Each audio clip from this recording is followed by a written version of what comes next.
ಮೊನ್ನೆ ಬಂದ್ಬಿಡಿ ಆಗಮಿಸಿರುವಂಥ ಎಲ್ಲ ಆತ್ಮೀಯ ಬಂಧುಗಳೇ, ಪ್ರೆಸ್ ಮೀಡಿಯಾ ಪತ್ರಿಕಾ ಮಾಧ್ಯಮದವರು, ಏನಿವತ್ತೆಲ್ಲ ನಮ್ಮ ಸಹೋದರ ಅಣ್ಣ ತಮ್ಮಂದಿರ ನನ್ನ ಅಣ್ಣಂದಿರೆಲ್ಲ ಬಗ್ಗೆ ಮಾತಾಡಿದ್ದಾರೆ.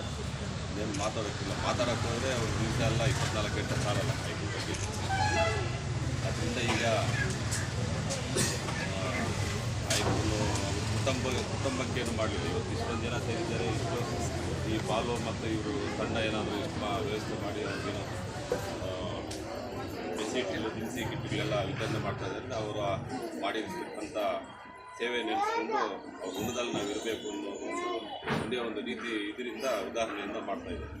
ಅವರಿಗೆ ಮೊದಲು ಅವ್ರ ತಂಡಕ್ಕೆ ಬಾಲು ಮತ್ತು ಅವ್ರ ತಂಡಕ್ಕೆ ನನ್ನ ಹೃತ್ಪೂರ್ವಕ ವಂದನೆಗಳು. ಅದೇ ರೀತಿ ಇವತ್ತು ಆಲಮೂರು ಸಿನನ್ನವರು ಅವ್ರ ಕುಟುಂಬಕ್ಕೆ ಏನೂ ಮಾಡಲಿಲ್ಲ. ಆಸ್ತಿ ಪಾಸ್ತಿ ಇನ್ನೊಂದು ಮನೆ ಮಠ ಮಾಡೋಕ್ಕೋಗಿದ್ರೆ ಇವತ್ತು 13 ವರ್ಷ ಆದ್ರೂ ನೆನೆಸ್ಕೊಳ್ಳೋಕ್ಕೆ ನಾವ್ಯಾರು ಬರ್ತಾ ಇರಲಿಲ್ಲ. ಪಕ್ಷಾತೀತವಾಗಿ ಇವತ್ತು ಬಂದು ಅವ್ರು ನೆನೆಸ್ಕೊತಾ ಇದ್ದೀವಿ ಅಂದರೆ ಅವ್ರು ನಮ್ಮ ಜನರಿಗೆ, ನಮ್ಮ ಅಂಥವ್ರಿಗೆ, ನಿಮಗೆ ಎಲ್ರಿಗೂ ಈ ತಾಲೂಕು ಮಾಡಿದಂಥ ಸೇವೆ, ಇವತ್ತು ಸ್ಕೂಲ್ ಇರ್ಬೋದು, ಹಾಸ್ಟೆಲ್ ಇರ್ಬೋದು, ಕಾಲೇಜ್ ಇರ್ಬೋದು, ITA ಇರ್ಬೋದು, ಪ್ರತಿಯೊಂದು ಯಾವುದೇ ಇವಾಗ ಸ್ವಾಮಿಯವರು ಹೇಳ್ತಾ ಇದ್ದಾರೆ ಮಲಾಯ್ಕಿನಲ್ಲಿ ಒಂದು ಅಲ್ಲಿ ಸ್ಕೂಲೇ ಇರಲಿಲ್ಲ, ರೆಸಿಡೆನ್ಷಿಯಲ್ ಸ್ಕೂಲ್ ಮಾಡಿದ್ರು. ನಮ್ಮ ಪಂಚಾಯಿತಿಯಲ್ಲಿ ಒಂದು ರೆಸಿಡೆನ್ಷಿಯಲ್ ಸ್ಕೂಲ್ ಮಾಡಿದ್ರು. ಈ ಥರ ಹೇಳ್ಕೊಂಡೋದ್ರೆ 24 ಗಂಟೆ ಸಾಲಲ್ಲ.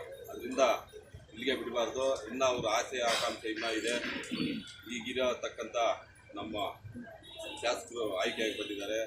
ಏನಾದರೂ ಅವ್ರ ಆಸೆ ಆಕಾಂಕ್ಷೆ ಇರೋವನ್ನು ಕಂಟಿನ್ಯೂ ಮಾಡಿ ಅವ್ರಿಗೆ ಎಲ್ಲ ರೀತಿಯೊಂದು ಮಾಡಿ ಜನರಿಗೆ ಅನುಕೂಲ ಮಾಡಿಕೊಟ್ರೆ ಅವ್ರಿಗೆ ಅವ್ರ ಆತ್ಮಕ್ಕೆ ಶಾಂತಿ ಸಿಗುತ್ತೆ ಅಂದ್ಬಿಟ್ಟು ಈ ಮುಖಾಂತರ ಹೇಳ್ತಾ, ಆ ಸ್ಟ್ಯಾಚ್ಯೂದು ಯಾರೋ ಕೆಲವರು ಕೋರ್ಟು ಕಚೇರಿ ತಾಕೋರೆ ಮೊನ್ನೆ ಎಲ್ಲ ವ್ಯಕ್ತಿಗಳಿಗೂ ಹೇಳ್ತಾ ಇರೋದು ನಮ್ಮ ನ್ಯಾಯದಲ್ಲಿರೋ ವ್ಯಕ್ತಿಗಳಿಗೂ, ಅದೇ ರೀತಿ ನಮ್ಮ ಶಾಸಕರಿಗೂ ದಯವಿಟ್ಟು ಅದನ್ನು ಆದಷ್ಟು ಬೇಗ ದೊಡ್ಡವರೆಲ್ಲ ಸೇರಿ ಅದನ್ನು ಇತ್ಯರ್ಥ ಮಾಡಿ ಅದಕ್ಕೊಂದು ಪಬ್ಲಿಕ್ಗೆ ಯೂಸ್ ಆಗಂಗೆ ವ್ಯವಸ್ಥೆ ಮಾಡಿಕೊಡ್ಬೇಕಂತ ತಮ್ಮಲ್ಲಿ ವಿನಂತಿ ಮಾಡ್ತಾ ನನ್ನ 2 ಮಾತನ್ನು